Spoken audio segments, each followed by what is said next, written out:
क्या है जादुई शक्ति जो हर इंसान के अंदर वास करती है, लेकिन इनको बिना एक्टिवेट किए हम इन शक्तियों का लाभ नहीं उठा सकते हैं? तो आइए जाने कि क्या होती हैं ये जादुई शक्ति और कैसे इन्हें हम एक्टिवेट कर सकते हैं।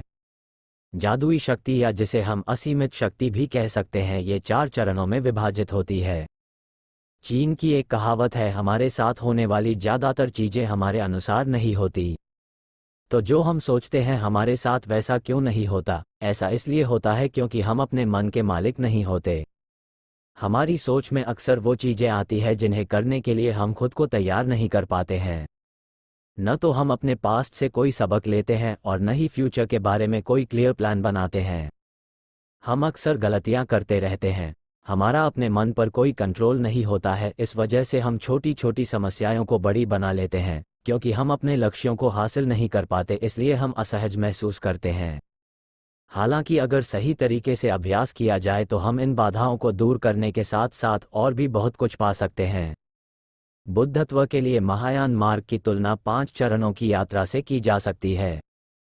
पहले चरण में हम यात्रा के लिए उचित प्रावधान जुटाते हैं। मार्ग के संदर्भ में इसका अर्थ है 4 ध्यान की नींव और 4 उचित प्रयासों का अभ्यास करना। दूसरे चरण में हम वास्तव में बुद्धत्व के मार्ग पर चल पड़ते हैं। इस चरण में जादुई शक्तियों के लिए 4 चरणों का अभ्यास शामिल है। तीसरा चरण ध्यान को साकार करना है। चौथा चरण बोधिसत्व मार्ग को साकार करना है, जिसमें व्यक्ति समाधि और ज्ञान को महसूस करने के लिए ध्यान का अभ्यास करता है।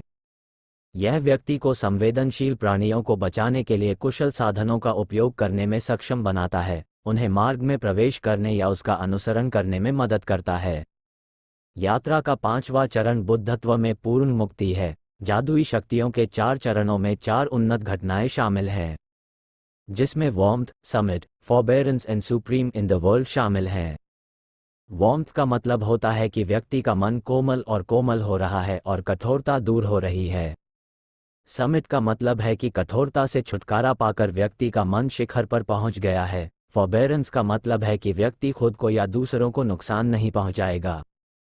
और सुप्रीम का मतलब है कि व्यक्ति सांसारिकता से परे हो गया है और एक अर्थ की अवस्था के करीब पहुंच रहा है। जब व्यक्ति शिखर पर पहुंचता है तो उसका मन हमेशा के लिए कोमल हो जाता है। समाधि में प्रवेश करने का मतलब यह नहीं है कि अब आपकी सभी समस्याएं खत्म हो जाएगी।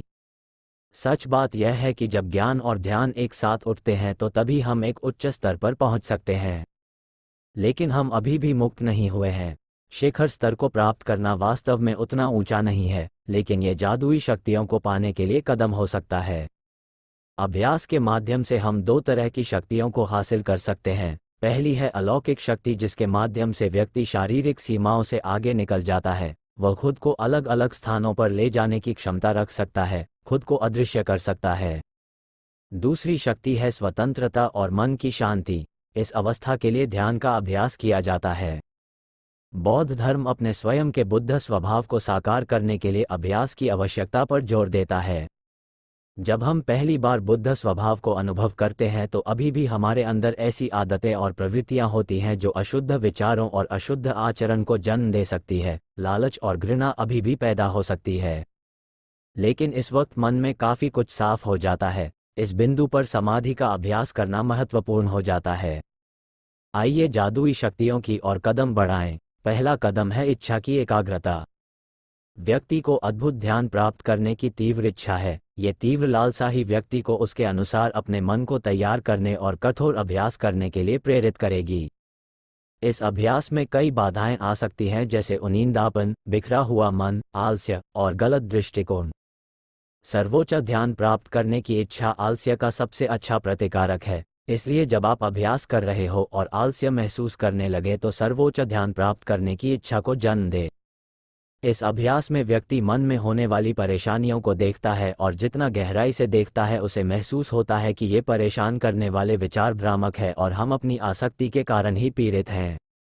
जब आप देखते हैं कि भटकते विचार झुंझलाहट के कारण होते हैं और अधिक परेशानी भी पैदा करते हैं तो आप समझ जाओगे कि आपको उनसे आसक्त नहीं होना चाहिए और उन्हें जाने देना सीखना चाहिए। धीरे धीरे भटकते हुए विचार कम हो जाएंगे और आपका मन अधिक स्पष्ट और अधिक स्थिर हो जाएगा, जिससे ध्यान सक्षम होगा। दूसरा कदम है परिश्रम की एकाग्रता। क्या व्यक्ति पक्के संकल्प से सुसज्जित है? व्यक्ति उन भटकने वाले विचारों से निपटने का परिश्रम करता है जो उठते हैं। विचार तो निरंतर आते और जाते रहते हैं और उनसे जुड़ाव भटकने का कारण बनता है। वे सिर्फ भ्रामक है, इसलिए उन्हें जाने दे। जब हम अतीत के विचारों को छोड़ने, भविष्य के विचारों को जन्म न देने और विचारों को वर्तमान में रोकने में परिश्रम करते हैं तो हम अंततः अविचलित अवस्था में पहुंच जाते हैं। ये जागृत मन को जन्म देती है। तीसरा कदम है मन की एकाग्रता। इसका मतलब है अभ्यास करने के अपने इरादे के प्रति सजग रहना। इसमें आपको उनींदापन, आलस्य और बिखरे हुए मन से सावधान रहने की जरूरत है। आपको जागरूक होना पड़ेगा कि ये स्थितियां ही झुंझलाहट का कारण बनती हैं और यही कारण है कि हम मुक्ति प्राप्त नहीं कर सकते। इन रुकावटों के प्रति सजग रहें, इनसे संघर्ष न करें। यदि आप ऐसा करते हैं तो आपकी स्थिति खराब हो जाएगी। लगातार इन पर नज़र रखें और इन्हें दूर करें तो आप एक विचार की स्थिति प्राप्त करने में सक्षम हो जाएंगे।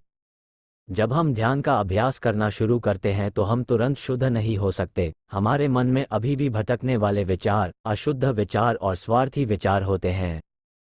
शुरुआत में मन बिखरा हुआ होता है, लेकिन जब ये लगातार विधि पर होता है तो ये ध्यान के मार्ग पर होता है।